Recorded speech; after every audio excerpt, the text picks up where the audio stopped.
Afternoon, folks. Brian here, Geomagnetic Earth Watch. Friday, January 6, 2023 on our planet. When I say our planet, it's actually his. But when I say our planet, I mean it's not Klaus Schwab's, it's not Justin Trudeau's, it's not Joe Biden's planet, it's our planet. Remember that. Don't let them take any part of it away from us. Anyway, today's talk, I'm going to try and do maybe two this evening, is the signs of the weakening magnetosphere we need to be watching for, and there are several, both direct and indirect.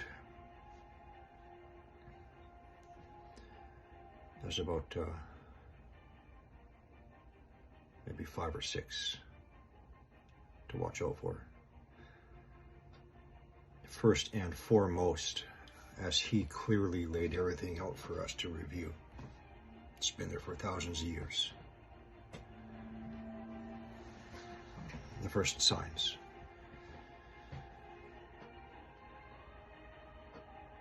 He has a playlist.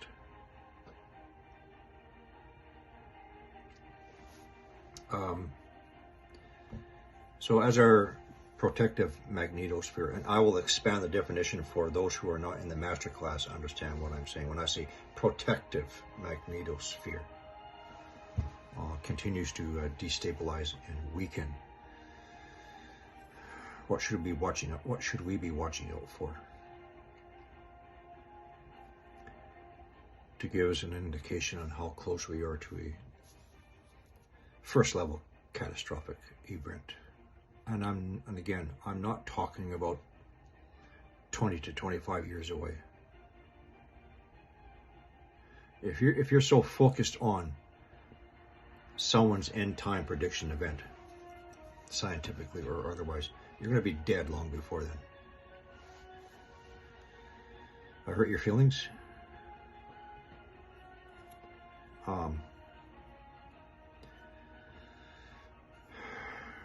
So what should we be watching out for? There is what some will say and predict in their hypothesis.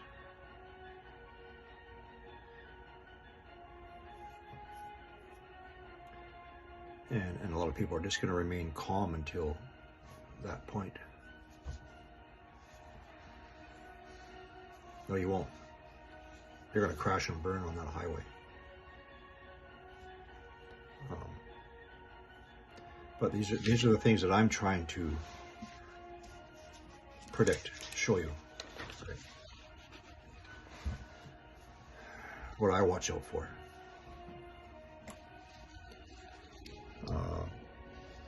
So we need to watch out for, a second, is how our planet is responding. Next, our changing weather events, catastrophic, amplified, such as we're beginning to experience now. Then, depleted resources.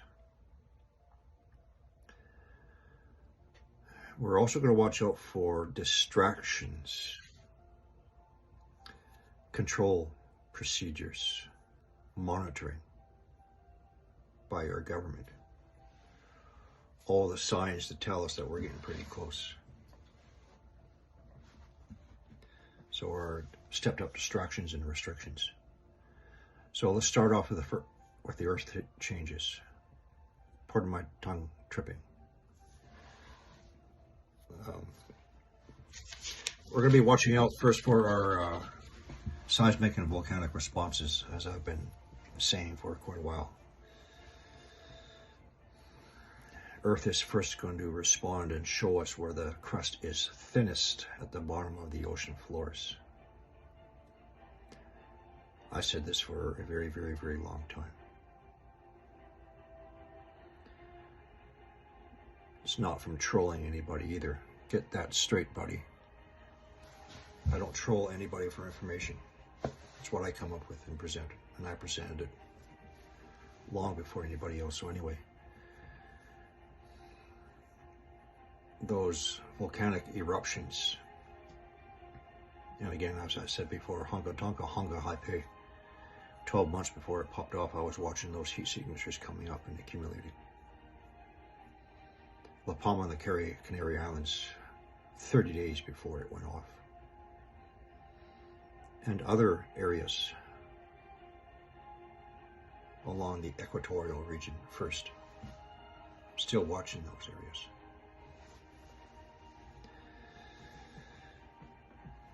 Next, we're going to watch for responses along subduction zone, coastal region, coastal volcanic ranges. British Columbia, for example, is littered with 199 known listed volcanic regions. Very few people realize that. I'll give you a few examples later. Third, deep earthquakes in newer locations, such as below France. Deep earthquakes in newer locations around the globe. It is not that, oh, we have fewer and fewer earthquakes. Most of these guys, they're not cluing in. You know what? I don't care about the fewer earthquakes. It's the earthquakes where we normally don't get them in diverse places now starting up. And those deep ones. So the thinner ocean crusts, subduction zone, coastal ranges, deep earthquakes in newer locations.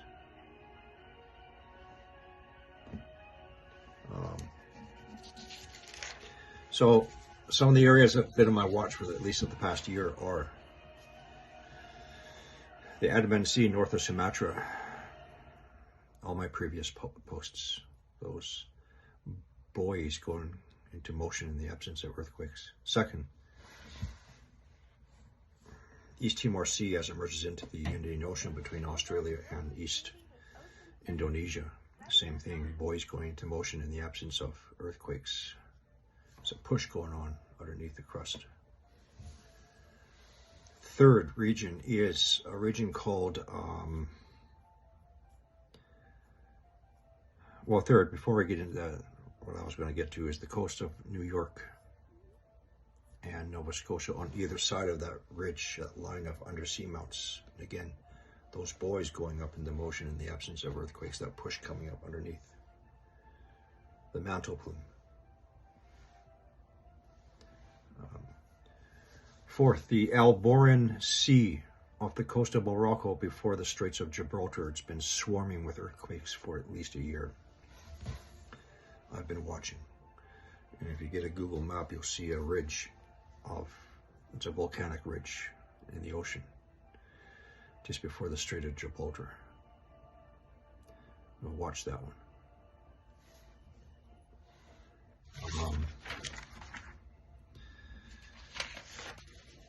Next, the ones we don't want to hear about, Vesuvius and Campi Flegrei, Italy.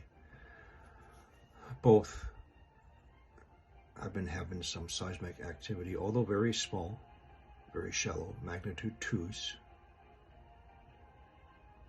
They are initial indicators.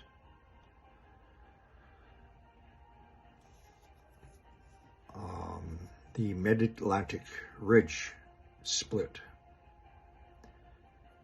increased seismic activity. And another thing we're going to be watching out for that people are not, they may be thinking about it, they're not raising it, are the recharging of magma chambers. There's a volcano in, I believe it's northeastern China. It is Mount Wei, W-E-I. It's an extinct dormant volcano. Last eruption was 500,000 years ago. Its magma chamber and its reservoir have been recharging. We need to watch our so-called extinct and dormant volcanoes recharging. The coast of British Columbia, like I said, 199 known ones listed.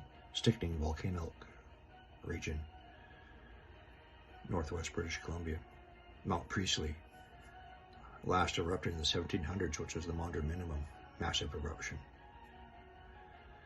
Other regions that people have no clue. Vancouver, one of the outskirts, Coquitlam. Garibaldi, it's a friggin' massive volcano and all the cinder cones around it. Mount Meager outside of Pemberton, Whistler, it's been outgassing for the past few years. They have monitors spread there. It's not asleep.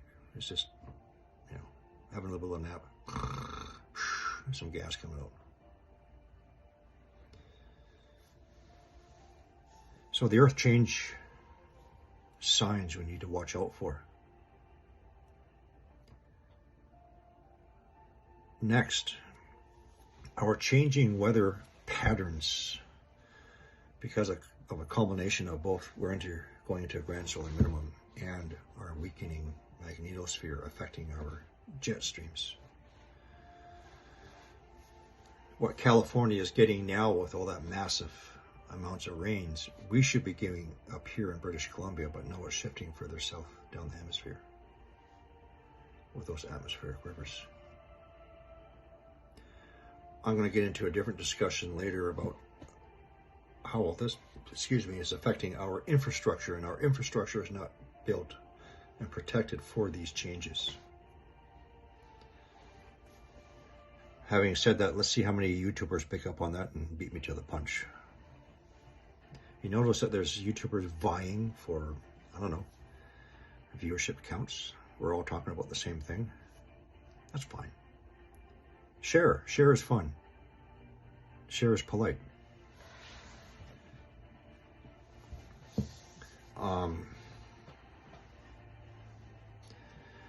I'm also going to throw in there with the amplified changes in the weather events, the increased level of ultraviolet radiation, including UVC, which is supposed to not reach us because it's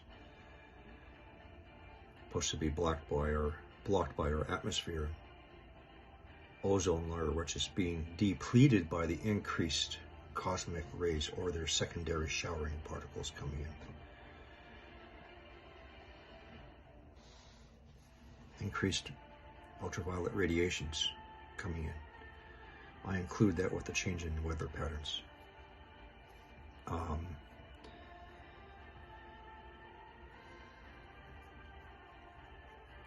And our jet streams,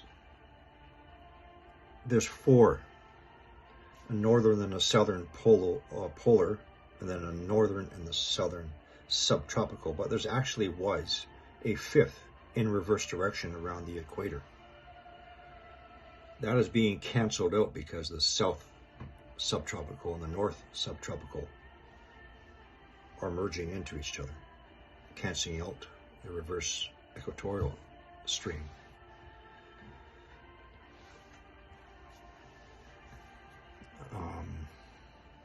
And as I'm trying to explain to my stubborn wife for the past 6 years, we no longer have or will have 4 seasons. We have 2. Longer, colder winters, such as we're experiencing now, and shorter, hotter summers. There's no more 4 seasons. The trees in my area got so screwed up and messed up. They didn't drop all their leaves before all of a sudden it got too cold. They're all frozen. They still have all their leaves on them.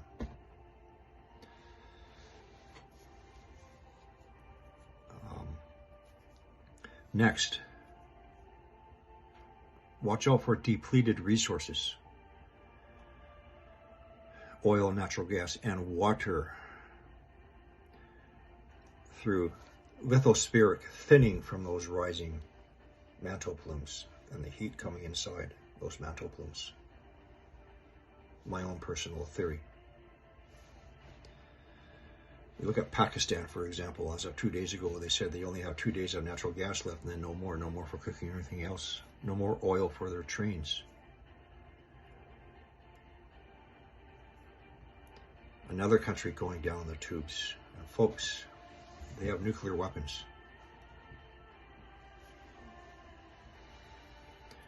Depletion of our resources.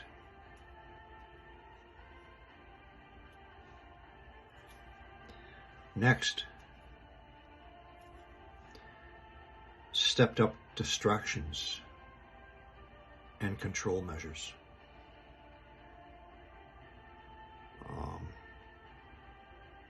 To keep us distracted from the truth. I'm convinced that starting this summer, Justin Trudeau is going to implement climate lockdowns to restrict our freedom of movement, phase 1.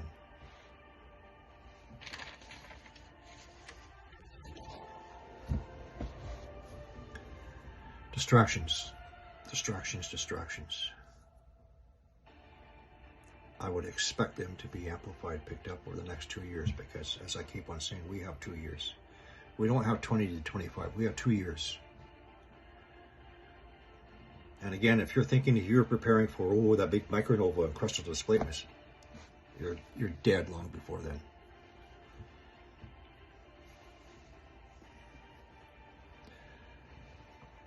Another one to watch out for.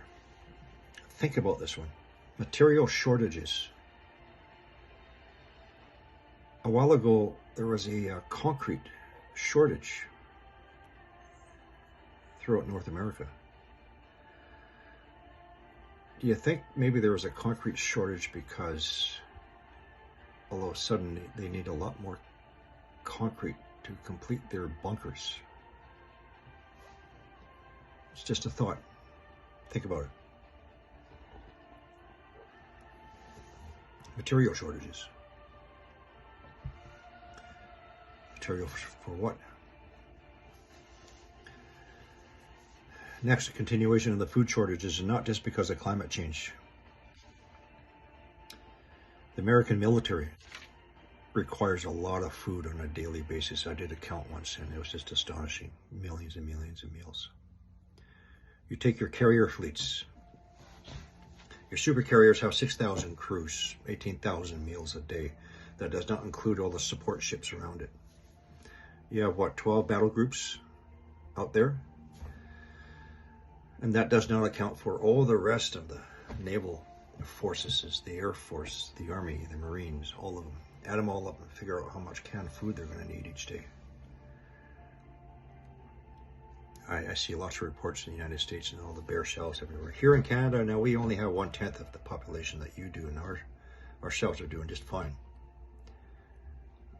We got shit for our military, but you know what? They're superior. Gotta rub that in too. Another thing to watch out for. Increase in taxes. They need more of your money to complete their bunkers and other facilities.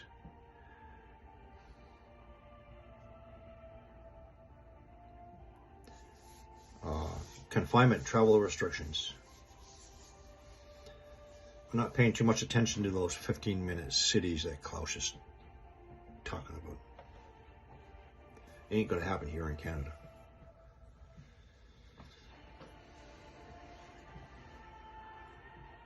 I'm more talking about climate lockdowns. Oh, we're going to have climate lockdowns to stop the spread of wildfires. Prolonged civil unrest leading to wars.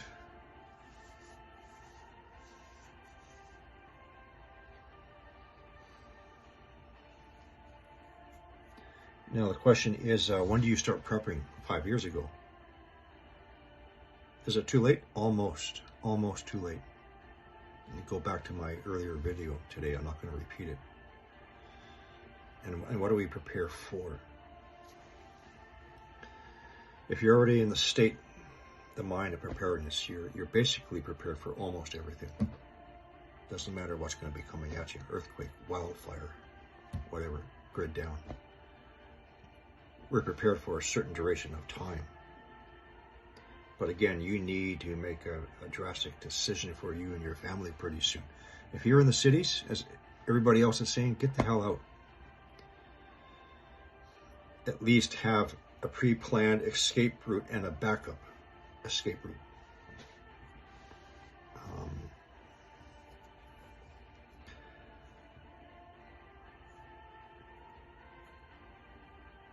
keep on saying we have 2 years. That's it. 2025, 2 years before a first event.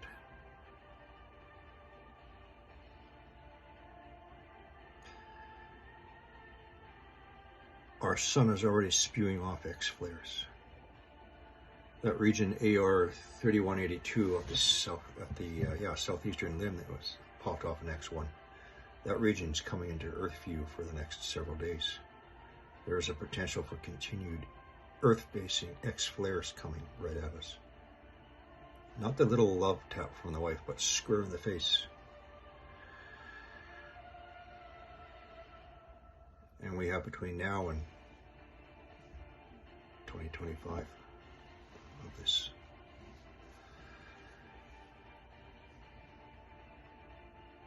It may not completely knock out the entire grid at first, the first one. Parts of it, satellites, GPS, internet. I just thought of that right now. You know, I have a few notes when I do these talks, but be prepared for internet going down, maybe intentionally, to stop us from spreading information.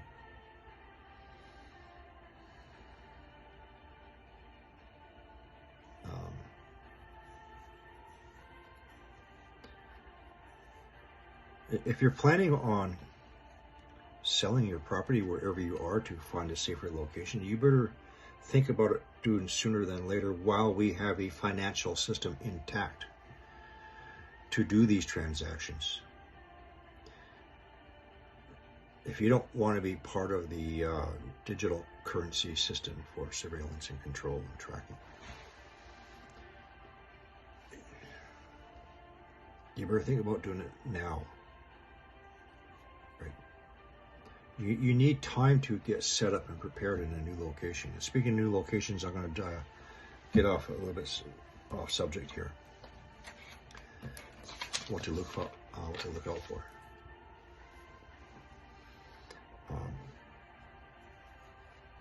So be realistic and stop thinking about going to other countries who's not going to accept you for one reason or another. All right. Stay in your own backyard. You know your own backyard. You don't know Peru, you don't know Central America, and they don't know you, and they're not going to accept you.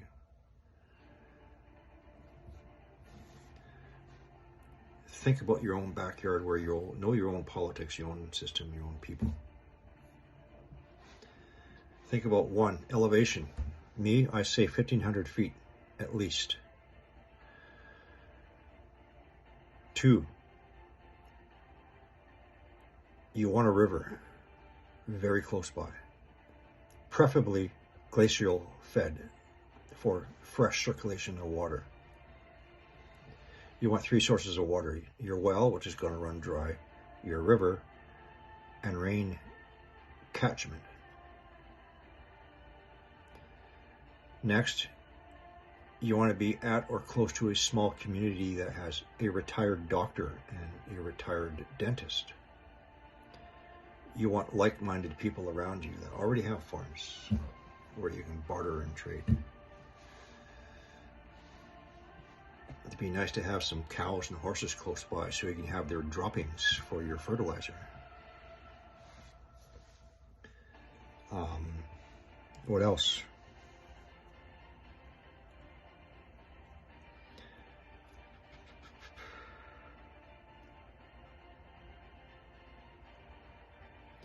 Stay away from low-lying areas.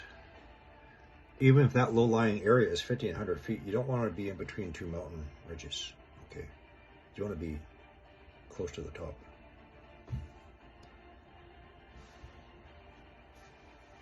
Me, I'm in British Columbia, Okanagan. Too many people. It's also a volcanic region. So when you're looking at an area, do your own geological study. Was it once a volcanically active area, which it will be again? And again, British Columbia, lots of volcanoes, lots of volcanic fields, lots of cinder cones everywhere. Do your own geological study. What are the soils like for growing?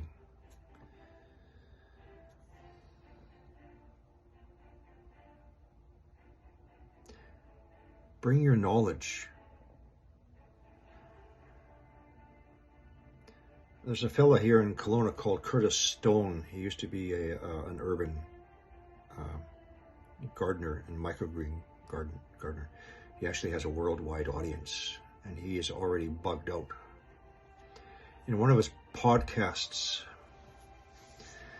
he said that when it all comes down, it doesn't matter what it is, and when he's on his homestead and 2 people show up, he can only take one. Now, one of those persons has a bag of gold, and he has a bag of silver, and he has a fancy car, lots of money. Take me, have it all. Well, he has to work harder to feed that person now. The other person, she's poor, she has nothing, but she has acquired knowledge and skills. She may know how to grow food, she may know how to preserve food, she may know how to make things from scratch. That's going to make his life a lot easier, isn't it? He doesn't have to work harder to feed her. She's going to help him.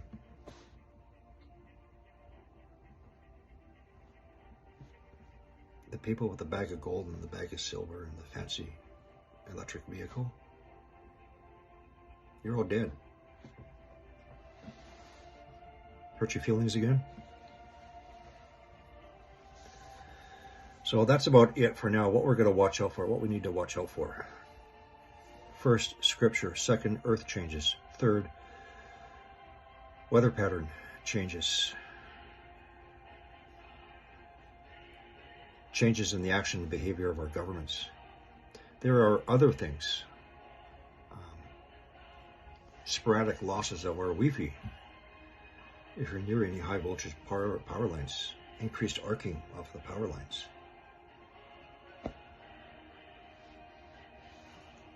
The government is not going to issue the next world magnetic model field intensity map. They can't. They can't let us know how weak it is. So we need to watch out for the signs. 2 years, that's it. And within that 2 years, I got a lot more information coming for you. Stay tuned, folks.